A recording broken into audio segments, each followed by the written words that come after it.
नमस्कार, आप देख रहे हैं हमारा समाचार और मैं हूं आपके साथ दिव्या शेखावत। जयपुर के विद्याधर नगर स्थित सन एंड मून पर आज कांग्रेस कार्यकर्ताओं ने प्रदर्शन किया, नारेबाजी की। आपको बता दें, भाजपा सरकार की नीतियों के विरोध में प्रदर्शन किया गया है। वहीं कांग्रेस कार्यकर्ताओं ने मुख्यमंत्री भजनलाल और उप मुख्यमंत्री दिया कुमारी का पुतला जलाकर विरोध जताया। वहीं इस अवसर पर ब्लॉक कांग्रेस के कार्यकर्ताओं ने प्रताप सिंह खाचरियावास जिंदाबाद के नारे भी लगाए और कांग्रेस कार्यकर्ताओं ने आरोप लगाया है कि जो गोविंद देव जी मंदिर व खाटू श्याम जी को बजट मिला उसको आईफा में खर्च कर दिया गया है। भजनलाल सरकार ने इसे खर्च किया है। वहीं ईडी द्वारा कांग्रेस नेताओं के विरुद्ध कार्यवाही को लेकर नाराजगी है और इसके विरोध में जगह जगह कांग्रेस कार्यकर्ता विरोध प्रदर्शन करते हुए नजर आ रहे हैं। तो आप भी देखिए। आज धरना माननीय प्रताप सिंह जी के पक्ष में किया गया है। दिया कुमारी और मुख्यमंत्री जी का पुतला फूंका गया है। आपको पता है कि 2 दिन से जो सोशल मीडिया पे बात चल रही है प्रताप सिंह जी के जो वीडियो जारी हुआ था माननीय मुख्यमंत्री जी का शाहरुख खान के साथ में, तो आप बताओ, बड़े बड़े जो राजस्थान में जौहर हुआ वो किस बात को लेकर हुआ? एक फ़ोटो दिखाने के चक्कर में, देखने के चक्कर में रानी पद्मिनी ने जौहर कर दिया। पता है आपको कितनी रानियों ने जौहर किया सिर्फ इसलिए कि वो देखना चाहता था मुग़ल शासक। और ये एक है जो इतनी बड़ी रानी है, उसका हाथ पकड़ के कमर में हाथ डाल के कोई अगर लेके आ रहा है, ये हमारे लिए तो बड़े शर्म की बात है। वो उप मुख्यमंत्री हैं, हमारी पहले भी मुख्यमंत्री जी रही हैं। उनकी आंख से डरते थे लोग, उनके सामने जाने से डरते थे।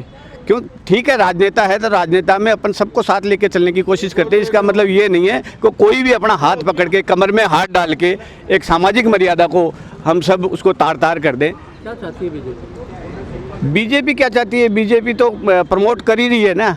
बीजेपी तो ऐसी चीज़ों को प्रमोट कर रही है, ज़बरदस्ती हिंदू मुस्लिम कर रही है। और साथ में आप देख रहे हो क्या ये घटना हो रही है, जयपुर में ऐसी घटना हो रही है, राजस्थान में ऐसी हो रही है कि एक राजा, एक रानी, एक उप मुख्यमंत्री को बगल में हाथ डाल के, उसके कमर में हाथ डाल के अगर कोई दूसरा लेके जाता है, ये हमारे लिए तो बड़े शर्म की बात है। नाम और पद बताएं।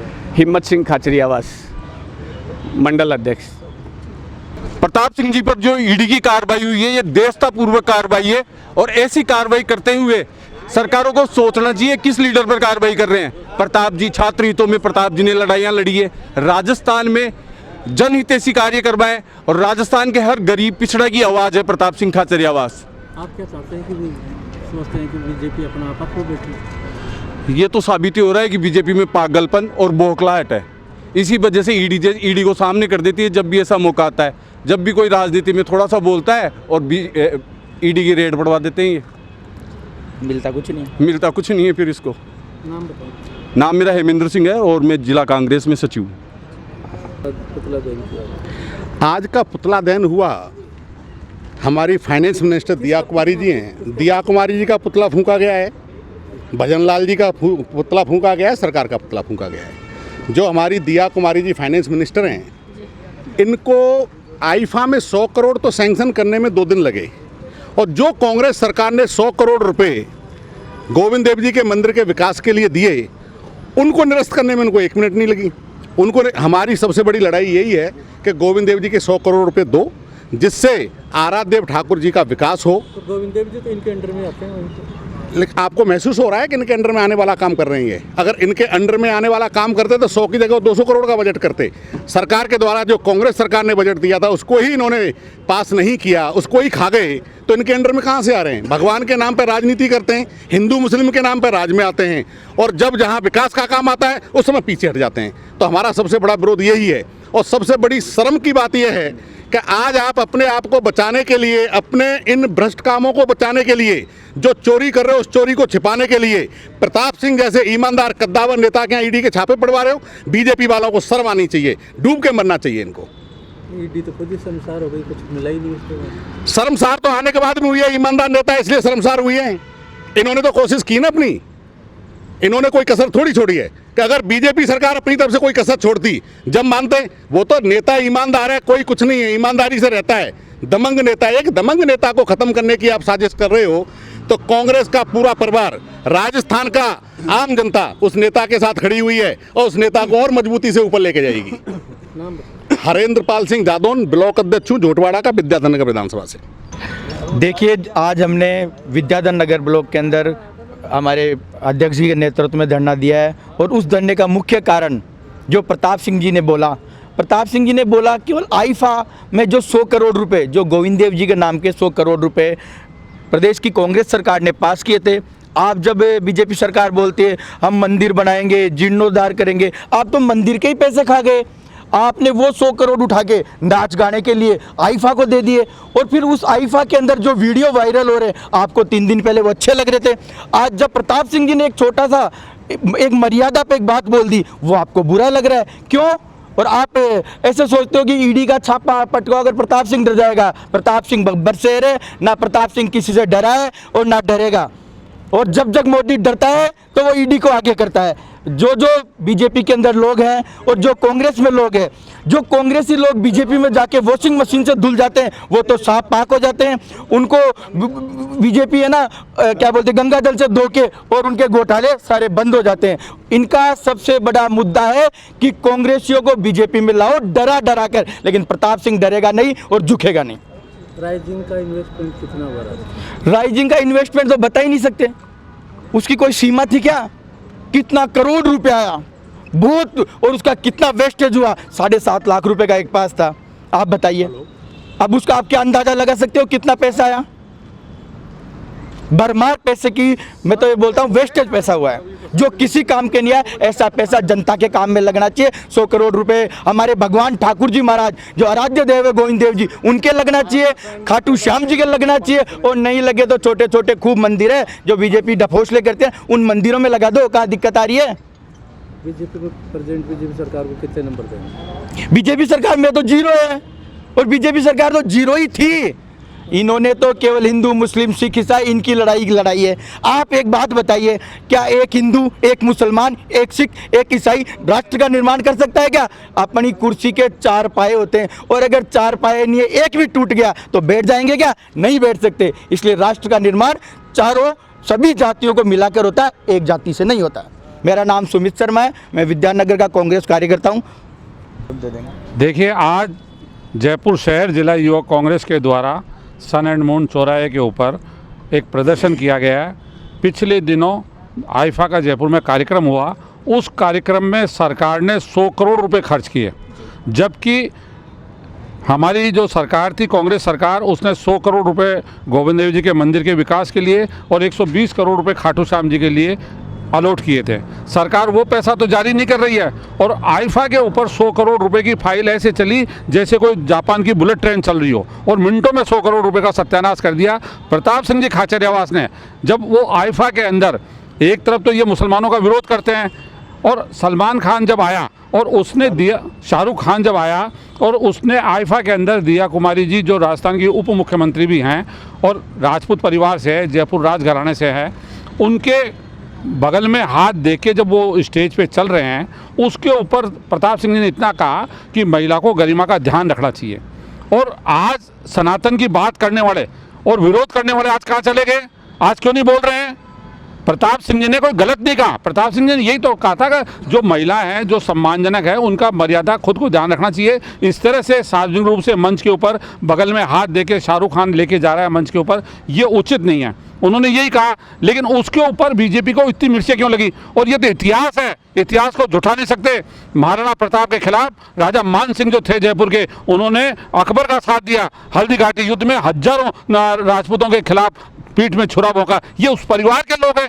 ये कौन से सनातन की बात करते हैं? आज ये सनातन की बात करते हैं, कल तक ये ना देश की ना आज़ादी के अंदर मुगलों के साथ थे, अंग्रेजों के साथ थे। इसलिए हम इस बात का ज़बरदस्त विरोध करते हैं। प्रताप सिंह जी ने जो कहा, वो जयपुर के नेता हैं, उन्होंने हर बार जनता के मुद्दों के लिए सड़क के ऊपर लड़ाई लड़ी है, आगे भी लड़ाई लड़ेंगे। हम डरने वाले नहीं है, और जो गलत है वो गलत है, चाहे किसी भी पार्टी का हो। उन्होंने तो बहुत सम्मानजनक तरीके से कहा है कि हम तो राम के वंशज हैं। हाँ, निश्चित रूप से राम के वंशज है, इसीलिए तो अकबर के 7 लड़के महाराणा प्रताप के पीठ में छुरा भोंका था। ये राम ने कहा था क्या? अगर राम के वंशज होते तो ये कृत्य कभी नहीं करते। राम के वंशज नहीं थे, इसीलिए ये कृत्य किया। आज वो कहें कुछ भी, लेकिन ये तो इतिहास है। इस इतिहास को आप कैसे झुठाओगे कि अकबर के सेनापति के रूप में राजा मान सिंह थे, उन्होंने हल्दी घाटी के युद्ध में महाराणा प्रताप के खिलाफ लड़ाई लड़ी, हजारों सैनिकों को मरवाया। ये तो इतिहास है, इसको झुठाओगे कैसे? तो इसलिए हम सब जो है आज दिया कुमारी का, भजन लाल का पुतला दहन किया है। यहाँ यूथ कांग्रेस के लोगों ने, ब्लॉक कांग्रेस कमेटी के अध्यक्ष हमारे बद्रीनारायण जी कुमावत, यूथ कांग्रेस के हमारे अध्यक्ष राकेश सैनी, यहाँ के निर्वाचित पार्षद राकेश गुर्जर जी, प्रदीप तिवारी जी, गजराज सतपाल जी और सभी यूथ कांग्रेस के और कांग्रेस के लोगों ने मिलकर और इस बात का विरोध किया। नेशनल हेराल्ड केस में चार्जशीट दाखिल की गई है। देखिए, आपने बहुत अच्छा किया, ये पूछ लिया। नेशनल हेराल्ड जो था वो आज़ादी के 10 साल पहले बना था और उसका गठन इसीलिए किया था अखबार का कि ब्रिटिश हुकूमत के खिलाफ जब सारा मीडिया दबा हुआ था उस समय इस अखबार को बनाया था, इसीलिए कि आज़ादी के आंदोलन में इसकी भूमिका रहे और उस समय इसका गठन करके लगातार ये चलता रहा। नेशनल हेराल्ड के अंदर जो कंपनियां बनी, चाहे AGL हो चाहे ना, उसके अंदर एक नया, ये तो देश का दुर्भाग्य देखिए आप कि जिस केस में एक नए पैसे का लेन देन नहीं हुआ, एक नए पैसे का प्रॉफिट नहीं हुआ, संपत्तियां खुर्द-बुर्द नहीं हुई और उसके बावजूद ईडी कह रही है कि मनी लॉन्ड्रिंग हुआ है, मनी लॉन्ड्रिंग हुआ है। इसका मतलब तो ये हो गया कि जज कह रहा है कि आप मुलजिम हो, आपने हत्या की है। भाई मैंने हत्या किसकी की है? हत्या की है आपने। अरे भाई किसकी हत्या की है? नहीं, हत्या की है आपने। अरे भाई मनी लॉन्ड्रिंग कैसे हुआ ये बताए तो सही ईडी। और जब 2013 के अंदर इस केस के अंदर FIR लग चुकी थी, केस बंद हो गया था, फिर 2015 में मोदी सरकार ने दोबारा से जज का ट्रांसफर करके इसको रीओपन करवाया और 10 साल बाद जब जब डर लगता है, भय लगता है शासन जाने का, तब तब ईडी को आगे कर देते हैं। इसमें निकलने वाला कुछ नहीं है। क्या चाहती है बीजेपी? बीजेपी ये चाहती है कि ये इनके इन प्रकार कांग्रेस को बदनाम करो और हिंदू मुस्लिम करते रहो, नौजवानों को भ्रमित करते रहो, हमारा शासन बना रहे। तो कांग्रेस क्या करे? कांग्रेस विरोध कर रही है, पूरे देश में विरोध कर रही है और न्यायालय पे पूरा भरोसा है। जैसे सुप्रीम कोर्ट जो निर्णय कर रहा है सरकार के खिलाफ, इनको तो डूब के मर जाना चाहिए। इनके खिलाफ जो फैसले कर रहे हैं राज्यपालों के खिलाफ, देश की आज़ादी के पहले ऐसा कभी नहीं हुआ कि ये आज़ादी होने के बाद जब कांग्रेस का शासन था कि राज्यपाल और राष्ट्रपति एक तरफा पार्टी के प्रवक्ता के रूप में काम करे। उपराष्ट्रपति जी को मैं कहता हूं दुर्भाग्य इस देश का, शर्म आनी चाहिए उनको कि वो सुप्रीम कोर्ट के खिलाफ बोल रहे हैं। अरे आप उस संविधान से चुन के आए हो जिस संविधान की रक्षा करने के लिए सर्वोच्च न्यायालय बैठा हुआ है। आप पद से इस्तीफा दो, उसके बाद आप आके पार्टी के प्रवक्ता के रूप में अगर आप बात करो, आप पार्टी के प्रवक्ता बने हुए हो। सुप्रीम कोर्ट ने क्या कहा? आप किसी भी बिल को राष्ट्रपति या राज्यपाल पास करता है, ये तो देखेगा उसके पहले जो सैकड़ों बिल मेरे पास पेंडिंग पड़े हुए हैं, उन बिलों का क्या है? आप कोई सीमा ही नहीं है, आप उनको वापस भी नहीं भेज रहे हो सरकारों को और आप उनको पास भी नहीं कर रहे हो। जबकि हमारे संविधान में ये व्यवस्था है कि राज्यपाल जो है और राष्ट्रपति जो है मंत्रिमंडल की सिफारिश को मानने के लिए बाध्य है। अगर उसमें कोई संशोधन है तो वो उसको वापस कर सकता है, दोबारा उसमें संशोधन मंगवा सकता है, लेकिन उसके बाद उसको पास करना पड़ेगा। आप 3-3 साल से बिलों को लटका के बैठे हुए हो, तो सुप्रीम कोर्ट ने क्या गलत कहा? कांग्रेस कार्यकर्ता जगह जगह अपने स्तर पर विरोध प्रदर्शन कर रहे हैं, तो क्या कुछ बड़ा करेंगे क्या? निश्चित रूप से बड़ा करेंगे। गोविंद डोटासरा जी के नेतृत्व में, टीकाराम जूली के नेतृत्व में पूरे राजस्थान के अंदर विधानसभा में आपने देखा होगा कि विधानसभा में मंत्री जो है वो विधानसभा के सदन से गायब हो जाते थे, उनके पास जवाब नहीं होता था। और जिस तरह से PCC के अध्यक्ष गोविंद डोटासरा ने और टीकाराम जूली ने जो मुद्दे उठाए विधानसभा के अंदर, आज सरकार कटघरे में खड़ी हो गई। ये पर्ची सरकार ज्यादा रोज नहीं चलेगी। आज जनता त्राही त्राही कर रही है राजस्थान के अंदर, पानी के लिए त्राही त्राही कर रही है, बिजली के लिए कर रही है और सरकार मंदिर दर्शनों में लगी हुई है।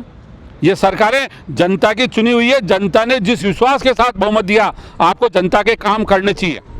बीजेपी के नेता ने कहा है कि हमने एक दूरबीन मंगाई है जिसको ऊपर पहाड़ पे रख के देखेंगे कहीं कांग्रेस दिखाई दे। देखिए ऐसा है, मैं बता दूं आपको कि 1977 में जब चुनाव हुआ था, जब राजस्थान के तत्कालीन नेता प्रतिपक्ष थे भैरू सिंह जी शेखावत, स्वर्गीय, बहुत बड़े नेता थे, उन्होंने ये नारा दिया था कि 1000 रुपये पाओ और एक कांग्रेसी बताओ। उसके बावजूद जो है कांग्रेस जिंदा रही। 80 के अंदर राजस्थान में भी सरकार बनी और केंद्र में भी सरकार बनी। ये इनके मुंगेरी लाल के सपने हैं। मोदी जी पिछले 11 साल से कह रहे हैं कांग्रेस मुक्त भारत, कांग्रेस मुक्त भारत। अरे कांग्रेस मुक्त भारत कभी हो नहीं सकती। जिस कांग्रेस ने 67 साल तक आज़ादी के पहले गठन होने के बाद देश की आज़ादी की लड़ाई लड़ी, संग्राम लड़ा, वो कांग्रेस गांव-गांव, गली-गली, ढाणी-ढाणी में है, आदमी के जहन में है। आदमी जानता है देश आज़ाद हुआ 1947 में और कांग्रेस का गठन हुआ 1885 में।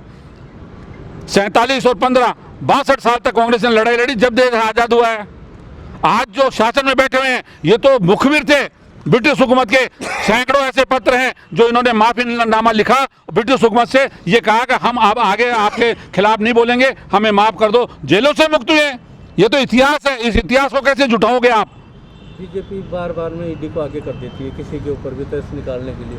क्या बीजेपी की ये बौखलाहट है? निश्चित रूप से आरटीआई के द्वारा जो सूचना केंद्र सरकार जो इन्हीं की है, उसके द्वारा जो आरटीआई के द्वारा जो मालूम पड़ा है, आरटीआई के एक्टिविस्ट को 197 राजनेताओं के खिलाफ ईडी ने कार्रवाई की है और चालान सिर्फ 2 में हुआ है। इससे बड़ा दुर्भाग्य देश का क्या होगा? ये साफ इस बात को इंगित करता है कि आप द्वेषता से कार्रवाई कर रहे हो। और जिनके खिलाफ ईडी की कार्रवाई की, 70-70 हजार करोड़ के घोटाले लगाए, प्रधानमंत्री अपने भाषण में कह गए, और जब दूसरे रोज वो बीजेपी में ज्वाइन हो गए तो वो ईडी बंद हो गई।